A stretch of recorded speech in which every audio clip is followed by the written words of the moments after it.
అంతగా ప్రేమిస్తున్నాడు. ప్రేమిస్తున్న దేవుడు పలికిన మొదటి మాటను ఒకసారి జ్ఞాపకం చేసుకుందాం. ఏంటి? లూకా సువార్త 23వ అధ్యాయము 34వ వచనం ప్రారంభం చేద్దాం. లూకా సువార్త 23వ అధ్యాయము 34వ చరణాంశం ప్రారంభం చేద్దాం. యేసు తండ్రి వీరేమి చేయుచున్నారో వీరెరుగరు గనుక వీరిని క్షమించమని చెప్పాను. యేసు ప్రభువారు ప్రాణం పోతుందని తెలిసినప్పటికీ ఇంకొక అర్థం ఏంటంటే యేసు ప్రభు చనిపోతారండి. ఆ సమయంలో ఆయన పలికిన మొట్టమొదటి మాట అంత ఘోర హింసను కూడా భరిస్తూ, అంత ఘోరమైన చెప్పాలంటే ఒక టార్చర్ లాంటి అంతలో కూడా, అయ్యా వీరేం చేస్తున్నారో మీకు తెలియదయ్యా, వీరిని ఏం చెయ్యి, క్షమించు. నిజంగా ఆ మాటను మనం జ్ఞాపకం చేసుకుంటే మన హృదయాలు పగిలిపోవాలండి. ఎందుకు? అంతగా కొరడా దెబ్బలు కొట్టిన, మొహం పైన తువ్వను మూర్చిన, తన బట్టలను చేసుకున్న ఆయన అంటున్న మాట ఏంటిది? మీరు ఏం చేస్తున్నారో ఇది తెలియదు, దయచేసి క్షమించు. ఈ రోజున దేవుడు నమ్ముకున్న మనకి అంత శ్రమ వచ్చుండకపోవచ్చు అనుకుంటారు. మన అంతగానో కొరడా దగ్గర పెట్టి కొట్టుకుండకపోవచ్చు, మన అంతగానో అవమానించకపోవచ్చు. మరి మన యొక్క ఆలోచన ఎలా ఉంది? మన తోటి వారిని మనం క్షమించగలుగుతున్నామా? దేవుడు ఎందుకు మాట చెప్పాడంటే సిలువలో, నేను ఎలా అయితే క్షమిస్తున్నాను మీరు కూడా అలా. ఎందుకు? క్షమించకపోతే ఏమవుతుంది? క్షమించకపోతే మానవ హృదయంలో పగ అనేది పుడుతుంది, కోపం అనేది పుడుతుంది. వాటిని ఎలా నాశనం చేయాలి? ఇవి ఏం చేస్తాయి? మానవుణ్ణి నాశనం చేస్తాయి. ఎందుకు? ఆ వ్యక్తి ఎప్పుడైతే మనకు కనిపిస్తాడో మనకి ఏమొస్తుంది అన్నమాట? ఉదయం నుంచి క్షమాపణ అనేది లేకపోతే మనమే మన హృదయం ఏమొస్తున్నట్టు? ఒక బరువును మోస్తున్నట్టు. ఏంటిది? పగ అనే బరువును. యేసు ప్రభు వారు ఏమన్నారంటే, మీకున్న కష్టాన్ని, శ్రమను నా దగ్గరికి తీసుకొచ్చి ఏం చేయాలి? మరే దేవుడా, నాకు అన్యాయం జరిగింది, నన్ను హింసిస్తున్నారు, కాబట్టి న్యాయం చేసిన వాడు ఎవరు? దేవుడిని మధ్యలో పెట్టి మనకున్న పగను దేవుడికి ఇచ్చేసి, దేవా నువ్వు న్యాయం తేవాలని దేవుడిని మధ్యలో పెట్టాలి. మనం ఏం చేయాలి? క్షమించాలి. మనం ఏం చేయాలి? క్షమించగలిగినప్పుడే మనం దేవుని ప్రేమను అర్థం చేసుకోగలుగుతాం. దేవుడు శిలువపై మనకి పలికిన చివరి మాట మొదటి మాట క్షమించమని. దేవుడి పరిస్థితుల్లో క్షమించమని అడగలుగుతామా? ఒకవేళ ఆ పరిస్థితిలోనే మనం ఉన్నాం, కొంచెం పనుకోండి, అక్కడే మనం శిలువ వేయబడ్డాం. ఆ పరిస్థితిలో ఉన్న మనము అంత ఘోరమైన, అప్పటికే దేవుడికి తన శరీరం పైన ఊడిన శరీరాన్ని, ఆ యొక్క ఊడిన మాంసాన్ని బట్టి మండిపోతుందంత రక్తము దారులుగా ఆ శిలువలో చెక్క మీద నీళ్లు పోసి కాలిపోతుంది. తన నీరసంగా ఉన్నాడు, మాట కూడా గట్టి కలిగే పరిస్థితిలో లేదు. ఆ పరిస్థితిలో కూడా యేసు ప్రభువు ఏమంటున్నాడంటే, అంత ఘోరమైన హింసలో కూడా దేవుడు యెహోవాగలిగాడు. నువ్వేం చేస్తున్నానో నాకు తెలియదయ్యా, క్షమించు. ఈ రోజున అటువంటి హృదయాన్ని మనం కలిగి ఉండాలి. మనము కూడా మన భగవాన్ని, మన శత్రువుల్ని మనం ఏం చేయాలంటే క్షమించాలి. దేవుడు కంటే గొప్పలం, దేవుడు కంటే మన గొప్పలం అండి. మరి దేవుడే అంతగా హింసిస్తే, దేవుణ్ణి హింసించింది మామూలు మనిషిని కాదు, దేవుణ్ణి అంత హింసిస్తే దేవుడే వీళ్ళు ఏం చేస్తున్నారో వీళ్ళకి తెలియదయ్యా క్షమించినప్పుడు మనం ఏ పాటి వారండి? అట్లని మనకు అన్యాయం జరిగింది, మన మీద శత్రువు వచ్చాడు, లేకపోతే మనకి ప్రమాదం ఉందని మనకి తెలుసు, అప్పుడు వాడిని క్షమించాలన్నా దేవుడు ఏం చెప్పాడంటే, పగ తీర్చుకుంటా దేవుడి పని. కాబట్టి అయ్యా నన్ను కాపాడు, నువ్వు చెప్పావు క్షమించవని, సరే నేను క్షమిస్తాను, నాకు న్యాయం తీర్చు. దేవుడిని మనం ఏం చేయాలంటే మధ్యవర్తి చేయాలి. అప్పుడు మనం క్షమిస్తే ఆ ప్రేమ మన హృదయం ఏమవుతుంది? వాడి పాపం వాడకూడదు, దేవుడే చూసుకుంటాడని మనం దేవుడు వదిలిపెట్టి మీరు ఉండండి. ఆ పగని, ఆ కోపాన్ని, ఆలోచన అన్నిటి వదిలేండి. పగ పెట్టుకుని మనం సాధించేది ఏంటంటే, మనం పగ పెట్టుకున్న మంచిగా ఉంటాడు. ఆ పగని ఆ యొక్క కోపాన్ని పెట్టుకొని మన హృదయాన్ని ఏం చేసుకుంటాం? నాశనం చేసుకుంటాం. మన ఆరోగ్యాన్ని ఏం చేసుకుంటాం? నాశనం చేసుకుంటాం. దేవుడు ఏం చెప్తున్నాడంటే క్షమించండి. ఎందుకంటే ఏ యొక్క భారం హృదయంలో ఉండకూడదని. దేవుడే క్షమించగలిగిన ఒక్క నిమిషం మనం ఆలోచించాలి. దేవుడే క్షమించగలిగినప్పుడు మనం క్షమించడం ఎంత చిన్న పనండి.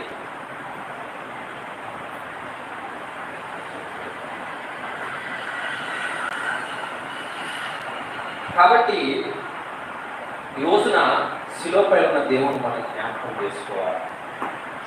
శిలువపై ఉండి కూడా చనిపోతూ ముందు తను పలికిన మొట్టమొదటి మాట క్షమించండి.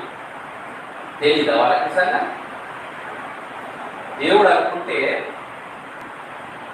ఒక్క నిమిషంలో మీరు కాలిపోవాలి, మీరు నాశనం అయిపోవాలంటే కారా? మరి దేవుడు ఎందుకు చేయలేదు? దేవుడికి శక్తి లేదా? క్షమించినట్టే చాట కాకనా? ఒక్కోసారి మన శత్రువు మనం ఏం చేస్తారంటే వాడి చాట కాదు, నాకు పోరాటం, వాడికి శక్తి లేదు, వాడి వల్ల కాదు అని మనం రెచ్చగొట్టవచ్చు. ఒకవేళ యేసు ప్రభుని అక్కడ ఇద్దరు దొంగలు శిలువ వేయబడ్డారు. ఒక దొంగ ఏమంటున్నాడు? నిజంగా దేవుడు అయితే నువ్వు విడిపించుకొని మమ్మల్ని విడిపించవచ్చుగా అంటే, మరి శిలువ ఎందుకు చేసుకోవాలి? దేవుడు శిలువ మీద ఎందుకు మరణించాలి? దాని శిలువ మీద చాటగాక కాదు. కొంతమంది ఏమంటారంటే యేసు ప్రభు వారు దేవుడు అంటాడు, మరి ఆ శిలువలే దిక్కులేకపోయాడంటారు. దేవుడికి చాటగాక కాదండి. ఆ శిలువ మరణం లేకపోతే మానవ పాపం ఏం చేయబడదు? కడగబడదు. శిలువలో ప్రేమను చూడలేని అజ్ఞానులు ఉన్నారు ఈ రోజు లోకంలో. శిలువలో దేవుడు ఏం చూపించాడు? ఇప్పుడే చెప్పానుగా, ప్రేమను, ఆయన ప్రేమను చూపించాడు. ఎంత గొప్ప ప్రేమ అండి! సహజంగా తల్లి నా ప్రాణం అట్టేసరి నా బిడ్డలు ఏం చేసుకోవాలనుకుంటుంది? రక్షించాలనుకుంటుంది. మ్యాక్సిమం కూడా ఏ తల్లిదండ్రులైనా వాళ్ళ ప్రాణాన్ని అర్పించేయడం పిల్లలను, కానీ అది అందరి వల్ల కాదు, అన్నంత సులువు కాదు. ప్రాణం మాట అంటారు కానీ పరిస్థితులు వచ్చినప్పుడు ఒకసారి ఏమైందంటే, ఒక తల్లికి 2 కిడ్నీలలో ఒక కిడ్నీ ఖరాబ్ అయిపోయింది. అయితే ఇంకెవరైనా కిడ్నీ వేస్తే కనీసం తను బ్రతకగలుగుతాడు. ఇంకో కిడ్నీ కూడా అది కూడా పాడవడానికి సిద్ధంగా ఉంది. అయితే కూతురు కానీ భార్య కానీ కిడ్నీ ఇస్తే తను తండ్రి ఒక కిడ్నీ ద్వారా బతకవచ్చు. అయితే ఆ తండ్రికి కనీసం ప్రాణం కాదు తెలియాల్సింది. కిడ్నీ ఏమీ అవసరం లేదు. సహజంగా మానవుడికి ఏంటంటే 2 కిడ్నీలు ఉంటాయి, కుడి పక్క ఉంటే అక్కడ పక్క ఉంటుంది. మనిషికి 2 ఉండాలి. ఒకవేళ ఒక కిడ్నీ ఉన్నా కానీ బ్రతకటం పెద్ద ఇబ్బంది ఏం కాదు, బ్రతకవచ్చు. భార్య కూతురు వీళ్ళిద్దరు ఆలోచన చేస్తున్నారు. ఇప్పుడు కిడ్నీ ఇస్తే బాగానే ఉంటుంది, నాన్న బ్రతుకుతాడు, మరి మేము బ్రతుకుతామో లేదు. ప్రాణం మీద ఏం కలిగింది? ఎమ్మటే వీళ్ళకి ఆశ కలిగింది. అంత ముందుదాకా ఏం కాదు అదని చెప్పారు. నువ్వు కిడ్నీ ఇవ్వాలి అనగానే వాళ్ళిద్దరికి ఏమొచ్చిందంటే ఎమ్మటే ఆలోచన వచ్చింది. ఒకవేళ కిడ్నీ ఇచ్చిన తర్వాత నాకు ఉన్న కిడ్నీకి ఏమన్నా అయితే నేను చచ్చిపోతే నా పరిస్థితి ఏంటిది? లోకంలో ప్రాణం ఇస్తాం అని అంటారు కానీ ఆ తండ్రికి ఎవరు కిడ్నీలే చచ్చిపోయాడు కూడా. ఒక కిడ్నీని దానం చేయడానికి కూడా వాళ్ళు ఆలోచన చేశారు. దేవుడు ప్రాణం ఏంటంటే ఏదో సప్పున కొంచెం మంది తాగి పురుగుల మంది దాన్ని తాగి సుఖంగా చచ్చిపోలేదు. దేవుడు ప్రాణం ఎంత దారుణంగా ఇచ్చాడో మనం జ్ఞాపకం చేసుకోవాలి. మానవుడు పొందాల్సిన శిక్షణ అంతా కూడా దేవుడు అందించాడండి. దేవుడి కంటే ముందు మన నాయకుడి దగ్గరికి వద్దాం. సహజంగా నాయకుడు అంటే నాయకుడు చేయాల్సిన పని ఏంటంటే ప్రజలను నడిపించాలి. నడిపించడం మాత్రం కాకుండా నాయకుడు ఒకవేళ తన ప్రజల్లో సమస్యలు ఉన్నాయనుకోండి, తన ఇంట్లోనైనా తీసి పెట్టాలి. నాయకుడు సంపాదించుకోవడానికి ఉండదు. నిజమైన నాయకుడు చెప్పాలంటే ఈ లోకంలో నిజంగా నాయకుడు ఉంటే తాను ఏం సంపాదించుకోలేడు. ఎందుకు? ప్రజల సమస్యలు అన్నీ తీర్చుకుని నాయకుడు సంపాదించుకోగలుగుతాడా?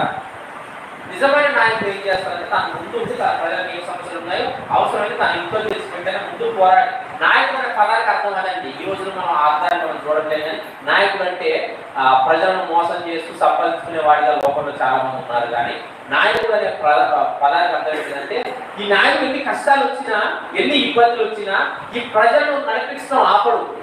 ఈ ప్రజల్లో ఏ కష్టం ఉన్నా అవసరమైతే తాను త్యాగం చేసేనా ఏం చేయాలంటే వాళ్ళు నడిపించాలి, ఆపకూడదు. ఎటువంటి పరిస్థితుల్లో కూడా నాయకుడు తన కోసం తాను చూడకూడదు. అయ్యో నాకు ఇబ్బంది అవుతుంది, నాకు కష్టం అవుతుంది, నా ఆస్తి ఖర్చు అవుతుంది, నా కుటుంబం ఇబ్బంది పడుతుందని చూసేవాడు నాయకుడు కాలేడు. నిజమైన నాయకుడు బైబిల్ ఏం చెప్తుందంటే నిజమైన నాయకుడు తన కోసం బంగారాన్ని, ఇల్లును, గొడ్డను, గోధుమ సంపాదించుకోడు. సంపాదించుకునేవాడు ఎవరితో నాయకుడు కాలేడు అని బైబిల్ చెప్తుంది. సరే ఈ రోజున అయితే యేసు ప్రభు వారు కూడా దేవుడు అయింది అని దేవుణ్ణి మీరందరూ మనుషులు మీ పాపాన్ని మీరు సావండి, మీరు చేసిన పాపాన్ని మీరు శిక్ష పడుతుంది అని దేవుడు అనలేదు. నా పిల్లలు తెలియక పాపం చేశారు, ఈ పాపాన్ని తీసేయాలి. నేను దేవుడై ఇంటి కూడా ఒక విషయం జ్ఞాపకం చేసుకోండి, నేను దేవుడై ఇంటి కూడా నా పిల్లల పాపాన్ని తీసివేయలేకపోయినప్పుడు నేను ఉండేందుకు? తల్లిదండ్రులు పిల్లగాడికి వచ్చిన కష్టాన్ని లేకపోతే నష్టం వచ్చింది, ఏదో ఇబ్బంది వచ్చింది, వాళ్ళు దాన్ని తీయలేకపోయినప్పుడు వాళ్ళు ఉండేందుకంటే మనం యూట్యూబ్ ఫేస్బుక్ లో చూసినట్లయితే పాపం కొంతమంది తల్లిదండ్రులు వాళ్ళ పిల్లలను హాస్పిటల్ చూపించలేక డబ్బులు లేక ఏం చేస్తున్నారు, దండమే పెడుతున్నారు. మీకు దండం పెడతాం, మీకు కాలు పట్టుకుంటాం, మాకు కొంచెం డబ్బులు పంపించండి, మా బిడ్డని బతికించుకోవాలి, మా కొడుకులు బతికించుకోవాలి బ్రతిలాడుతున్నారు. అంటే తల్లిదండ్రులు ఎంత దిగజారని ఏం చేయాలని చూసుకుంటున్నారు, వారి పిల్లలు బతికించుకోవాలని చూసుకుంటున్నారు. దేవుడు కూడా మన పాపమైనప్పటికీ కూడా ఆయన నేను మరణించైనా సరే, నేను చచ్చిపోయినా సరే నా ప్రజలు నేను ఏం చేయాలి, బ్రతికించాలి. ఎంతో గొప్ప ప్రేమ అంటే యేసుక్రీస్తు వారి ఆ ప్రేమను వెలగట్టగలుగుతాము. అలాంటి దేవుడు శిలోపానికి మొట్టమొదటిగా చెప్పిన మాట క్షమించండి, మొదటి మాట క్షమించండి. అటువంటి క్షమా హృదయాన్ని మనం కలిగి ఉన్నామా? మన పొరుగు వారి పట్ల, మన బంధువుల పట్ల, మన మిత్రుల పట్ల, మన ఇంటి చుట్టూ వారి పట్ల మన యొక్క స్వభావం ఎట్లా ఉంది? కోపం వస్తుంది, కోపం ఎవరికైనా వస్తుంది, తప్పే లేదు. దేవుడు ఏమంటాడంటే ఎఫెసీ పత్రికలో మీ కోపం రావాలి, కానీ ఒకరు వచ్చినా అది సాయంత్రం కాలం ఏమైపోవాలి, అయిపోవాలి. వాడిని క్షమించాలి. దాన్ని మనసులో పెట్టుకొని వీళ్ళు ఎప్పుడు తిరుగుదామా, ఎప్పుడు దొరుకుతాడా, ఎప్పుడు నాశనం చేద్దామా, ఇది మనసులో పెట్టుకుంటే మనం ఏంటి నేర్చుకుంటుంది ఈ రోజున బాబు దేవుడి మందిరంలో? క్షమించాలి. మన హృదయాన్ని తేలిక చేసుకోవాలి. ఒకవేళ పగలు మన హృదయం ఉంచుకుంటే దేవుడు మన హృదయం జ్ఞాపకం చేసుకోవాలి.